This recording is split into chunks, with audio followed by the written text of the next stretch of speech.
दोस्तों, नमस्कार दोस्तों, आपका स्वागत है मेरे इसी चैनल पर दोबारा से।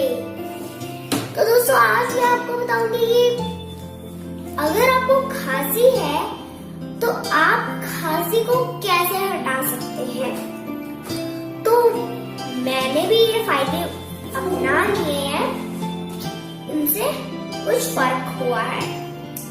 तो दोस्तों, आपको लेना है अदरक का टुकड़ा, छोटा सा अदरक का टुकड़ा। उसे गैस पर थोड़ा सा भून लेना है। जब दोस्तों आप भून लेंगे उसे, थोड़ी देर उसे गैस पे भून कर रख लेना है।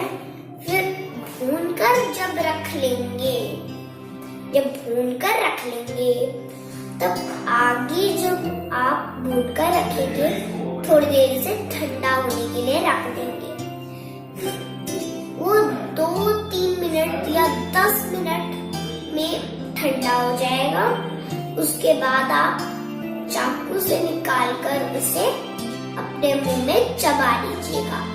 अच्छी तरह चबाकर उसका रस जो होगा वो निगल लेना है।